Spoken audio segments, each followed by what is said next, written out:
또 오랜만에 여러분들 청년들 뵙습니다. 여러분과 함께 있을 때마다 먼저 감사와 감동이 있습니다. 어른들이 찬송을 하면 아무래도 좀 쉰소리가 많이 나고 힘이 좀 딸리는 분들 때문에 찬양이 이렇게 열기가 별로 가득 차졌는데, 여러분은 일당 열, 20, 100을 하는지 아주 소리가 너무 아름답고 가득 차서, 그리고 그 찬송이 그냥 여러분 입술로만 하는 것이 아니라 여러분 영혼으로 이렇게 부르시는 찬송이 느껴지기 때문에 막 감동이 되는 거예요. 감동이 될 때 제일 먼저 나타나는 반응은 눈물샘을 자극합니다. 이게 나이가 먹은 목사도 눈물샘이 자극돼 그렇습니다. 성령께서 감동을 주시면 마음하고 또 이 감정이 나도 모르게 눈물이 그렁그렁 참 감사하다, 좋다, 흐뭇하다, 대견하다, 이런 마음을 가지고 얼마나 감사한지 모릅니다. 사실 이렇게 찬양 예배가 그렇게 보편화되기 전에 제가 오래전이죠. 미국을 방문할 수 있는 기회가 있었습니다. 물론 제가 그때는 미국에 살 때였고, 시카고 부근에 교회를 제가 방문을 했었어요. 그때 찬양으로 많이 유명한 교회였습니다. 그리고 또 LA를 방문했을 때 그 교회도 찬양으로 많이 부흥하고 젊은이들이 많이 모이는 교회였습니다. 아직도 젊은이들과 많은 현대인들이 이 찬양의 은혜를 받고 또 말씀으로 무장하고, 그 다음에 이제 공동체 조그만 소그룹으로 들어가서 나눔의 시간을 갖습니다. 시카고 부근에 있는 교회는 윌로 크릭 처치, 윌로 크릭이라는 조그만 동네인데 그 전체 타운이 교회 같은. LA에 있는 것은 세틀백이라고 하는 곳에 또 교회가 있어요. 제가 또 최근에 미국을 방문해서 그 동네에 찾아갔어요. 우리 아이들하고. 그랬더니 아주 또 역시 찬양을 많이 하고, 아주 오래된 교회 건물인데 그 안에는 아주 평범하게 세팅을 하고, 거기 나와서 하는 그 찬양 지도자들이 얼마나 감동적인지. 저는 굉장히 은혜를 받고 저희 아내와 갔었습니다. 그랬더니 저희 아들이 자기도 그 교회 나가겠다고, 그전 교회 나가던 데 말고 그 교회 나가겠다고, 그래서 잘 됐다, 그 교회 가까운 데 나가라, 그러면서 이제 아직도 기도하고 있는 것이, 그 아들이 좀 싱어가 돼서 좀 앞에 서서 찬양을 했으면 얼마나 좋겠는가. 원래 음악을 전공한 친구인데 그동안에 몹시 방황하고 찬양을 안 했어요. 그런데 그 교회에 참석하면서 은혜를 받고, 제가 강연하지 않지만 자기가 스스로 좀 자원해서 오늘 이렇게 보면서 그래, 우리 아들도 좀 이렇게 찬양을 했으면 얼마나 좋겠는가 하는 기대를 가지고 솔직히 여러분 앞에 고백을 합니다. 자, 오늘 저와 여러분이 생각하는 본문은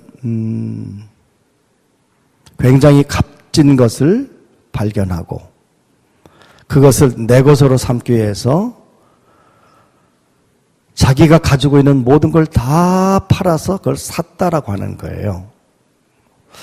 원래는 3가지 비유가 쭉 나와 있고, 천국은 마치 이와 같다라고 하는 것 가운데에 2가지 비유만 제가 오늘 말씀의 내용으로 삼았습니다. 자, 같은 비슷한 비유인데 첫째 44절은 천국은 마치, 그러면 천국에 대해서 말씀하기를 밭에 감추인 보화와 같다. 밭에 감추인 보화인데 어떤 사람이 발견하고 너무너무 충격을 받아서 그냥 당장 그걸 꺼내왔으면 좋겠지만 그럴 수 없거든요. 남의 거니까. 더더구나 밭에 감춰 있기 때문에 그 자체는 밭에 속해 있는 거예요. 그래서 안 되겠다 하고 집에 돌아와서 그 보화를 위해서 밭 전체를 사는 거예요. 첫 번째 비유. 두 번째도 비슷한 건데 어느 장사하시는 분이 여기저기 다니면서 진주, 아주 그 값진 진주를 찾았습니다. 저도 진주를 좀 사서 아내에게 선물한 적이 있는데 그때 착각을 해서 사서 굉장히 손해를 많이 봤는데 어쨌든 이 진주를 찾아다닌 거예요. 진주를 봤는데 굉장히 좋은 진주인데 그 정작 진주를 팔고 있는 사람은 그 값을 잘 몰라요. 그래서 당장 호주머니를 털어보니까 살 돈이 넉넉하질 않아. 역시 돌아가서 가지고 있는 것 전체를 팔아서 그 귀한 진주를 자기 것으로 삼았다. 자, 이것이 예수님께서 주신 비유 가운데 하나인데, 자, 그러면 이게 도대체 무슨 말씀일까? 이렇게 생각하시면 돼요. 땅에 묻힌 보배를 발견한 자, 또 귀한 진주를 발견한 자, 누구냐? 뭐 여기 성경에는 어떤 농부요, 어떤 상인입니다만은 그것은 우리 예수님을 얘기하는 거예요. 하나님을 얘기하는 거예요. 하나님은 이 세상에 다니시면서 정말 값진 영혼과 존재들을 찾아다니신다. search 하신다. 영어로 search. 찾아다니신다. 혹시 여러분 이렇게 어두운 바다에 뭐 사람이 빠졌든지 배가 파손됐든지 하면은 막 아주 강한 집조등입니까? 이것 가지고 쫙 비춰서 어두운 구석을 이렇게 쫙쫙 보면서 잃어버린 거 혹시 구조할 대상을 찾아내는 거 있어요. 그걸 가리켜서 searchlight라고 그래요. 그러니까 하나님은 이 세상에 다니시면, 이 세상에 바라보시면서, 이 세상 사람들을 보시면서 정말 귀한 존재가 누구인지를 지금 찾고 계신다는 거예요. search하고 계신다. 그리고 그 영혼이 참으로 귀하면 그 귀한 것을 그냥 놔둘 수가 없는 거예요. 그냥 묻혀 있기 때문에, 장사꾼의 좌판에 있기 때문에 그냥 놔둘 수가 없는 거예요. 그래서 결국은 정말로 귀한 것들에 대해서는 하나님이 굉장한 값을 치르고 당신 것으로 삼으신다라고 하는 거예요. 자, 우리가 여기서 이제 하나님을 언뜻 생각하고, 아, 하나님을 찾으시는 분이시구나. 자, 그런데 이 비유에 대해 이해가 좀 여러분 좀 쉽게 되기 위해서, 아니, 왜 보화를 땅에 묻어놨지? 금방 이해가 안 되잖아요. 그런데 이 비유를 들었던 그 당시 사람들은 예수님 말씀 듣고 가장 중요한 메시지 가운데 이런 상황을 금방 알 수 있었어요. 요즘은 돈이나 보석을 집에 둘 수도 있지만 위험하면 어디다 맡겨요? 은행에 맡겨요. 은행에 현금을 맡기고 아주 귀중한 보석 같은 것은 은행에 아주 그 맡기는 곳이 있어요. 한국도 있습니다. 얼마 동안 지불하면 거기에서 아주 값진 보석 같은 거를 사물함에 넣어서 아주 깊은 곳에 잠가놓고 필요할 때 꺼내도록 하는. 예수님 당시에는 그렇게 할 은행이 없었습니다. 그러니 고작 하는 것이 뭐냐면 귀한 보석들이 있는 상자나 항아리 같은 것을 땅에 묻어두는 거예요. 자기만 할 수 있는 것. 그런 것을 숨겨두었다가 필요할 때에 찾아 꺼내는 거예요. 그런데 종종 전쟁이 일어나고 천재지변이 생깁니다. 그때 그곳에 살던 또 그곳에 보화를 묻었던 농부는 다른 곳으로 가야 돼요. 얼마 시간이 지나고 전쟁이 잦아들고 상황이 좀 조용했을 때에 다시 돌아옵니다. 그때 다시 이제 캘 수 있는 거죠. 그런데 종종 어떤 일이 벌어지냐면 전쟁이 길어져서 그곳에 묻었던 사람이 죽을 때가 있어요. 그렇지 않으면 그럼에도 불구하고 그것을 멀리 떠나서 돌아올 수 없는 곳으로 이주하는 경우가 생겨요. 그러면 주인과 상관없이 땅속에 묻혔던 보화는 그대로 있습니다. 그러니까 누군가 그 지역에 와서 밭을 일구고 또 농사를 짓기 시작합니다. 깊이 묻어둔 것은 발견이 안 되지만 조금 얕게 묻은 것들은 농부들이 밭을 갈고 괭이질을 하고 하다 보면 청 하고 이렇게 걸릴 때가 있어요. 이게 뭔가 하고서 막 봐보면 대부분 이것이 보석함이든지 항아리입니다. 이건 이런 행운이 어디 있습니까? 그것을 발견하고, 그런데 그 농부는 자기 밭이 아니야.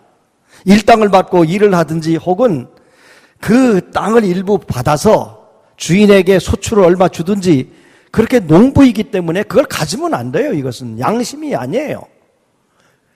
마땅히 그 보석은 훔치는 것입니다. 그래서 이것을 훔치지 않고 내 것으로 삼기 위해서는 밭을 살 수밖에 없는 거예요. 그런데 가난한 농부가 그 땅을 부쳐먹고 사는 사람이 그거를 어떻게 살 돈이 있겠습니까? 그러나 너무나 소중하고 귀하기 때문에 이것을 그냥 묻어둘 수 없는 거예요. 주인도 알지 못하는 거예요. 그럼 동네에 와가지고 돈을 꿉니다. 내는 거 다 팝니다. 희생도 각오합니다. 그리고 와서 그 주인과 흥정을 해서 땅을 사고 땅속에 묻힌 보화를 끄집어낸다는 거예요. 혹시 여러분 잃었던 것을 찾아서 기쁜 적이 있습니까? 나이 든 이 아저씨들, 아줌마들, 특히 이 할아버지, 할머니 쪽으로 가는 나이에 있는 사람들은 뭘 자꾸 잊어버려. 제일 많이 잊어버리는 게 스마트폰. 어디다 뒀는지 모르고 거기에 진동, 무음까지 안 하면 찾을 길이 없는 거예요. 응? 저도 그냥 그야말로 얘를 여러 번 잊어버렸어요. 그런데 문제는 어디쯤 뒀는지를 알면 찾아 나서는데 그것도 생각이 안 나는 거예요.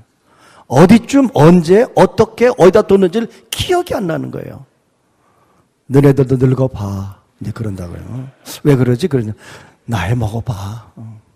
나도 여러분 나이 때는 기억력이 생생하고 잊어버린 적이 없어요. 이제 그랬더니 어떤 청년이 저희들은 벌써 잊어버립니다. 당연한 있는 거예요. 그런데 뭐 샅샅이 뒤지고 뭐 심지어는 내가 있던 곳에서 전화해가지고 있냐고 묻고 말이죠. 뭐 전화해보면 배로 놀리는데 주변에 없다 그러고 정말 얼마나 안타까운지 몰라요. 근데 이렇게 저렇게 어떻게 해서 저 자동차 시트 밑에 흘려 들어가 있었어. 그거 찾아가지고 나중에 얼마나 기쁘고 그야말로 얼마나 반가운지. 야, 어디 갔다 왔어. 찾는 자의 심정을 잃어버리지 않으면 모르는 거예요. 하나님이 여러분을 지금까지 찾고 계신 거예요. 그리고 찾으셨어요. 교회 나왔어요. 여러분은 하나님의 찾는 대상이라고 하는 것은 여러분 스스로는 여러분 값을 얼마나 매길지 모르지만 성경에 보니까 굉장히 귀하다.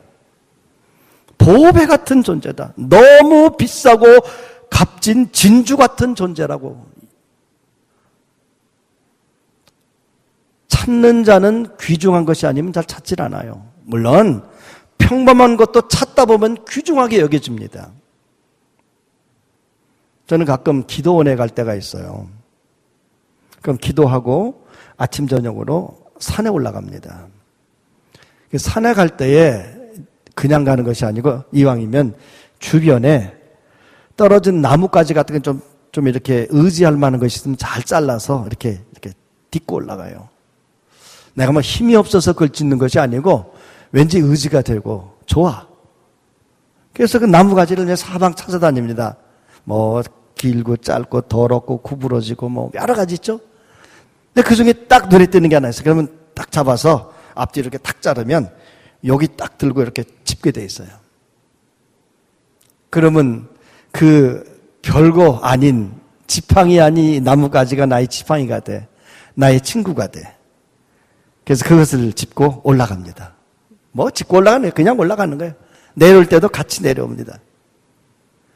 그렇게 한 시간 정도를 그 정말 보잘것없는 나무떼기를 가지고 사용하고 난다면 버리기가 얼마나 아까운지 몰라요. 응? 대개는 버려야 되죠. 어떻게 합니까 그거. 그래 어떤 때는 별로 이쁘지도 않고 아름답지도 않고 든든하지도 않지만 나와 함께 1시간 반을 지냈다고 하는 그것 때문에 대단히 귀중한 거예요. 한 번은 그것을 제 트렁크에 넣고 한 여러 달을 다녔어요. 왜냐하면 나의 동반자, 내 기도원의 내 친구였던 이 나무떼가 얼마나 참 좋은지. 지난번에 차를 바꾸면서 아마 우리 정 목사님이 버렸는지 이기로 권사님이 버렸는지 모르겠어요. 아쉬운 이별을 하고 그 나뭇가지를 어디를 간지 몰라요. 별거 아니지만 함께 있었다고 하는 것이 그렇게 소중하고 값진 것이다. 그런데 하나님이 여러분을 찾아다니시는데 지금까지 찾고 찾은 이유는 여러분을 사랑하시고 귀하기 때문에 하나님이 찾으셨고 찾아서 어떤 일을 하셨냐면 자기의 소유를 다 팔았다. 그 말은 뭐냐면 하나님 자신이 희생하셨다. 희생. 응? 내 것을 삼기 위해서는 희생하지 않으면 진정한 내 것이 안 돼요. 하나님이 여러분을 자녀로 삼기 위해서는 하나님 당신 자신이 희생해야 되는데 어떻게 희생하셨어요? 아들을 세상에 보내셨고 아들 예수님이 십자가에 희생을 당하신 거예요. 하나님 자신일 수가 있습니다. 왜? 아들이니까.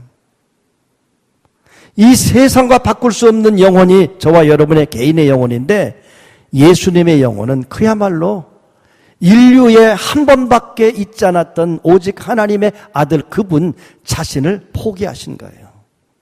얼마나 귀하신 분인데 얼마나 소중하신 분인데 그분이 스스로 자기 자신을 십자가에 죽으신 거예요. 죽음으로 희생하시고 피 흘리시고 찾는 자들을 내 것으로 삼기 위해서 그렇게 고난과 고초와 무시와 슬픔과 죽음을 당하셨다. 이게 바로 오늘 메시지 가운데 하나예요. 그래서 여러분은 하나님의 사랑의 대상이 되어서 찾아지고 값을 지불하여 하나님의 자녀가 된 저와 여러분은 정말로 귀중하고 정말로 값진 존재라. 여러분 이 사실을 동의하시면 한번 아멘 하시겠어요? 아멘. 한번 앞뒤 좌우해서 대단히 비싼 존재입니다. 서로 인사 한번 해보세요. 당신은 매우 비싼 존재입니다. 값진 존재입니다. 얼마나 비싼 존재. 비싸게 놀아도 돼. 호락호락 놀면 안 돼. 값없이 값싸게 살면 안 돼. 값진 존재이기 때문에 그 가치를 유지하고 살아야 되는 거예요. 거룩한 자기의 그 포지션을 간직하면서. 그렇다고 여러분 잘난 체하라는 얘기는 아니에요. 교만하라는 말은 아니에요. 자기의 영혼과 자기 인격을 아주 소중하게 여기고 그리고 믿음의 형제 자매들도 아주 귀하게 여기고.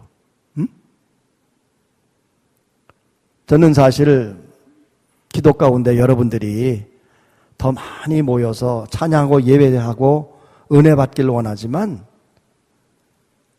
그 숫자가 그렇게 중요하지 않다. 하나님이 많이 모여주시면 감사한 거고 많이 모이지 못하면 현재 저와 여러분끼리 모이는 이 예배가 아주 은혜롭고 소중하게 하나님께 영광을 돌리는 최고의 가치 있는 이 공동체의 모임이 되었으면 좋겠다는 거예요.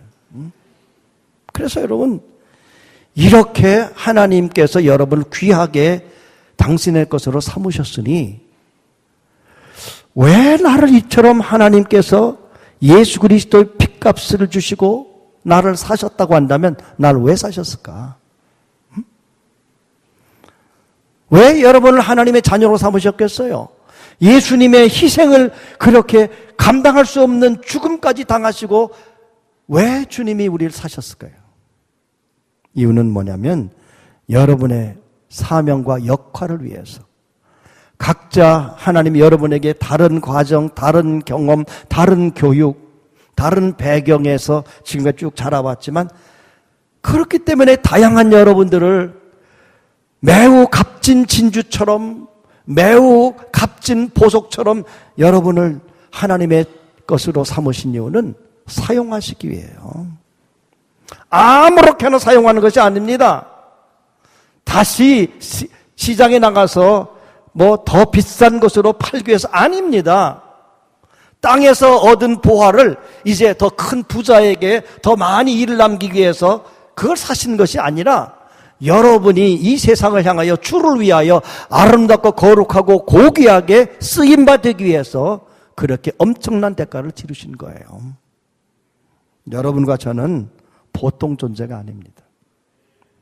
여러분 하나님께서 공부시키시고, 물론 부모를 통해서 공부하고, 여러분 나름대로 전문 분야가 있고 직장생활도 하고 학교도 다니고 졸업하기도 하고 그러면서 뭔가 좀 열심히 앞나라를 향해서 달려나가는 것은 오직 한 가지, 하나님의 거룩한 일꾼, 하나님께서 기뻐하시는 도구가 되기 위하여 그와 같이 하나님 여러분을 귀한 존재로 삼으셨습니다. 우리는 정말 자기를 귀하게 여겨야 돼요. 소위 self-love, 자기를 사랑하는데 self-love라면 자기 자애심이거든요. self-love이라는 말이 있고 self-esteem이라는 거예요. esteem은 자기를 잘 좋게 높이 평가하는 거예요. 그래서 우리는 자기 자신에게 빠져버리는 self-love, 이것은 굉장히 이기적인 자기 사랑이에요. 그러지 말고 하나님이 여러분에게 가치를 주셨으니 하나님이 인정한 그 가치를 유지하면서 여러분 스스로를 아주 귀한 존재로 아끼고 사랑하시길 바랍니다. 하나님이 주시는 자존감을 가지시란 말이에요. 하나님께서 여러분을 값을 주고 사신 것은 스스로 귀하게 여기라고 여러분을 하나님의 자녀로 부르신 거예요. 자존감 간직하십시오. 그리고 나를 사랑하는 만큼 형제 자매를 사랑하고 우리 함께 하나님을 사랑하시면 돼요. 혹시 여러분 이 바퀴 이론이라는 걸 들어보셨습니까? 신앙생활하다 보면 우리는 공동체의 한 바퀴가 돼서 굴러가고 있어요. 근데 바퀴를 이루기 위해서는 뭐가 있습니까? 살이 있어요. 살이 있죠? 근데 살은 중심축하고 가장자리에 있는 이 원하고 연결이 돼 있어요. 이 말은 무슨 말이냐면 우리가 중심, 원심인 예수 그리스도 하나님을 찬양하고 하나님께 집중을 열심히 하다 보면 시작은 우리가 각각 먼 데서 친구들끼리 시작을 했어요. 멀리 앉았어요. 그런데 하나님 중심으로 서로 사랑하고 하나님을 찬양할 때에 우리 형제 자매들이 점점 가운데로 와서 그 거리가 좁혀지는 거예요. 신앙이 적고 하나님 사랑이 적으면 다 뚝뚝뚝뚝 멀리 앉아 살고 자기 각자 살고 싶은 대로 살고 그저 주일에 한번 예배 나와서 한번 찬양하고 예배하고 그리고 돌아가지만 하나님이 주신 그 아름다운 사랑과 그리고 하나님을 향한 집중적인 경배와 사랑이 모여질 때에 형제 자매의 관계도 아주 깊고 가까이 관계가 됐습니다. 이 관계를 여러분 앞으로 계속 맺어가시면서 사실 그런 얘기를 해요. 요전에 어떤 할머니들하고 얘기하는 거 들어봤더니 그 할머니가 지금 92인가 신방 갔더니 권사님이 계세요. 아주 이분은 참 교육도 많이 받으신 소위 인텔리전트, 아주 인텔리한 할머니예요. 그 할머니가 그래요. 목사님, 이제 나이가 먹으니 70, 80, 이제 90이 되니 친구 만날 시간이 없습니다. 그리고 고등학교 무슨 세상 친구는 만날 수가 없습니다. 왜냐하면 너무 늙어가지고 힘들어서. 그런데 교회 친구는 평생을 갑니다. 죽을 때까지 만납니다. 평일에는 바깥 출입을 못하지만 주일이면은 가족들이 이분을 모시고 혹은 좀 넉넉한 집이니까 도우미 아줌마를 써요. 그래서 도우미 아줌마가 그 할머니 나가시는 교회를 나가는 거예요. 그러면 평생 수십 년, 40~50년 동안 교회 함께 신앙생활했던 아직도 나올 수 있는 그 할머니들을 다시 말해서 아유 김 권사, 아이고 박 권사 정말 반가워 하고 밥 먹고. 세상 친구는 아무리 훌륭한 대학을 나오고 그 젊어서는 그렇게 함께 이 여행 다니고 즐겁고 했던 나이가 먹으면 못 만나는 거예요. 저는 군대에서 훈련받으면 한 번 해병은 영원한 해병이다. 훈련받으면서 뇌리에 아주 한 번 교인은 영원한 교인이다. 한 번 해병은 영원한 해병. Once Marine, forever Marine 그러는데. Once Christian, forever Christian. 한 번 크리스찬이 되고 한 번 우리 교회에서 신앙생활하면 영원은 물론 뭐 다른 교회 가기도 하고 그러지만 좋은 친구들, 믿음의 동력자들, 외로울 때는 힘이 되고 기쁠 때는 같이 얼싸안고 춤추고 기도해주고 용기를 주고 이게 기독교 공동체 아름다운 모습입니다. 하나님 여러분을 사랑하시고 귀한 존재로 삼으셨습니다. 이제 더욱더 값진 보화처럼 하나님이 사신 귀중한 사랑의 대상이 된 여러분들 젊음과 미래를 주님께 맡기고 함께 살아가시길 주의 이름으로 축원합니다. 찬양하겠습니다.